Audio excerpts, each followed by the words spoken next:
특수 의료 장비가 있거든요. 진단용 방사선 발생 장치를 우리 병원에 들여놓을 거야. 그러면 시군구청장에게 신고. 그런데 그래서 특수 의료 장비 되게 비싼 거죠. MRI 뭐 이런 것들인데 이러면 시군구청장에게 등록. 똑같은 사람인데 하나는 신고고 하나는 등록 하시면 되고요. 그러면 시설 등의 공동 이용이라고 했는데 이거는 시설을 공동 이용하는 거. 요게 그거예요. 자, 예를 들어서 내가 조그만 의원을 갖고 있어. 수술실이 없단 말이에요. 근데 내가 손재주가 좀 뛰어나. 근데 이 환자가 왔는데 내가 수술하고 싶어. 그러면 우리 의원에서는 할 수 없잖아요. 이럴 땐 큰 병을 빌리는 거죠. 큰 병원의 수술실을 빌리는 거예요.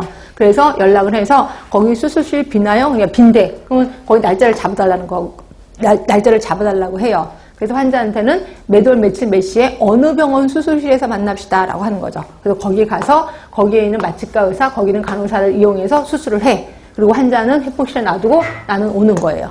이 환자는 회복이 되면 그 다음부터 우리 의원에서 다니는 거죠. 결국 그 시설을 이용하는 거를 우리는 시설의 공동 이용이라고 하는 거고요. 지금 현재 굉장히 잘 되고 있습니다. 그러니까 원격 의료 같은 경우에는 좀 안 되고 있는 것 중에 하나가 이 원격 의료가 왜 안 되냐면 자, 우리가 원격을 다 열어놨어. 그럼 우리는 동네 그 찌질하는 의사한테 진료볼 거예요. 삼성병원에 잘 나가는 의사한테 진료볼 거예요. 네, 그래. 그래서 그것 때문에 그 동네 찌질하는 의사들이 반대를 하고 있는 거고, 네, 그래서 이거 잘 안 되고 있고, 시설 등의 공동이용은 잘 되고 있습니다. 이거. 그죠? 그래서 이게 일석삼조인데, 일석삼조 중에 하나가 뭐냐면, 일단 나는 손재주를 썩히지 않아도 되는 거고요. 그 다음에 우리 환자 입장에서는 큰 병원의 의사가 수술하는 것보다 의원의 의사가 수술하는 게 훨씬 싸거든요. 그리고 이 큰 병원에서는 어차피 노는 시간이잖아. 근데 돈을 받으니까 좋다는 거죠. 그래서 일석삼조. 그래서 굉장히 잘하고 있는 게 요거라는 거죠. 자, 보시면 의료인은 다른 의료기관의 장애 돈을 받아서 그 의료기관의 시설 장비 인력을 이용해서 진료할 수 있다는 거죠. 그치? 그런데 문제는 사건이 크게 터져. 환자가 죽었어. 누구 책임이야?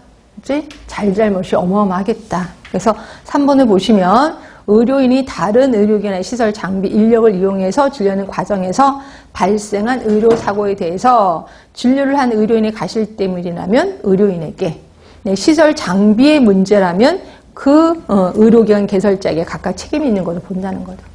엄청나겠죠, 싸움이.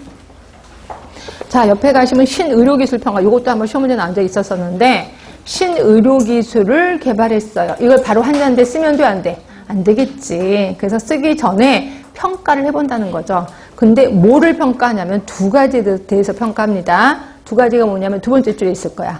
안전성, 유효성. 이 두 개에 대해서 평가를 합니다. 혼자 하는 것 같지는 않고요. 보건복지부 장관이 두 번째 줄 신의료기술평가위원회의 심의를 거쳐서 두 가지를 평가합니다. 그래서 평가를 했더니 안전해, 유효해. 그러면 요 사실을 누구한테 알리냐면 동그라미 3번. 누구한테 알린대? 건강보험심사평가원의 장에게 알린대요. 왜? 이 사람이 뭐 하는 사람인데?